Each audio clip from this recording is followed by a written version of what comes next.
Most people think foreclosure starts after 6 missed payments. Doesn't. Not in New York. You might be just one payment away from triggering a process that's already hard to stop. In this video, I'll walk you through exactly what happens after each missed payment and all the hidden costs that blindsides families who thought they still had time. Because the real threat in New York isn't just foreclosure itself. It's what happens before the foreclosure even starts. This is how hardworking families in Staten Island and across New York lose tens of thousands in equity without even realizing it.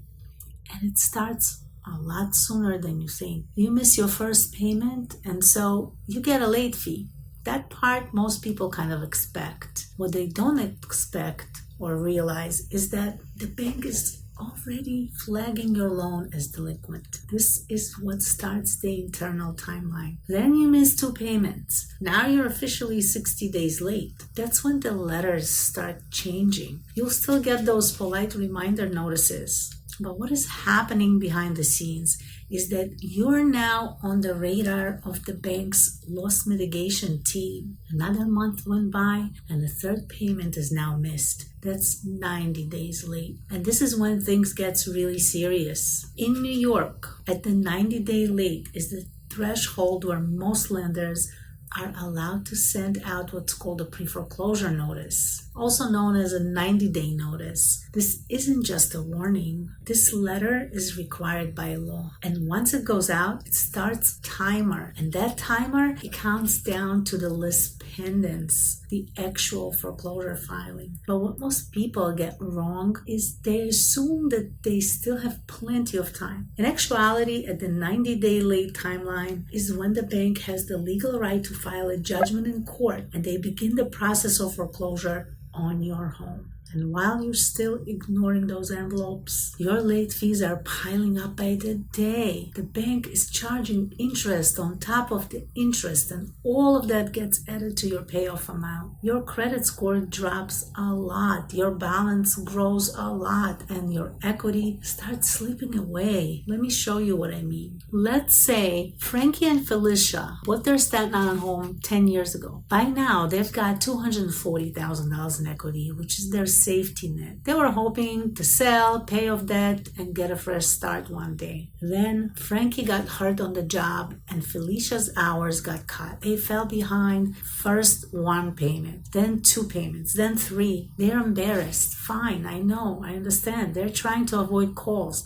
They figure they'll catch up next month. This is also normal. But by the time 90 days notice hits the mailbox, their loan balance isn't what it was anymore. The late fees with the penalty, interest, the bank legal prep costs have already kicked in. That $240,000 in equity could drop to $215,000 fast. And if the list pendants is filed already, you can easily tack on another $10,000 or $15,000 in legal fees and interest. And remember, this is all before the foreclosure auction is even scheduled. The foreclosure process in New York is very long. That's true. It can take years sometimes. But that long timeline is exactly why so many families stay stuck and they lose more money in the end. It gives the illusion of time, like you have room to figure it out later. But while you're waiting, the cost and penalties are stacking up. That's the trap, because once the equity is gone, the options are gone with it. You might be thinking, okay, but I'm not in foreclosure yet. I haven't even gotten the 90-day late letter. This is where you are now. That's the moment to act. That is your window, because once that list pendants is actually filed, it's public now. The attorneys, the investors, and everyone sees it. The pressure ramps up and suddenly you're on a different playing field. That's why this video matters.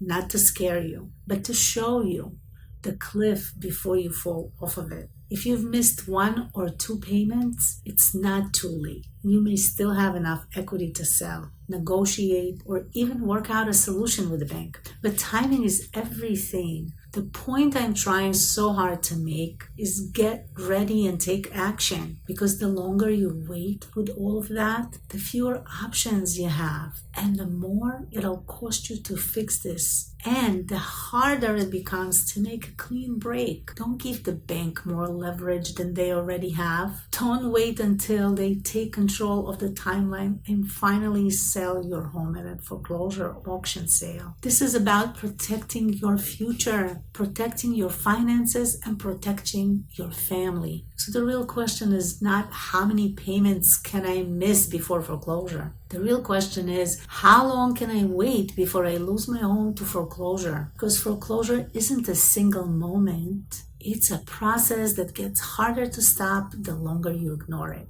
If you're sitting there thinking that you might still have time, but you don't know what the bank will offer you, there's another video that I want you to watch. It breaks down the options that bank offer once you fall behind, and it talks about which ones actually help versus the ones that just push you deeper into the hole. I'll link it here so you can watch it next.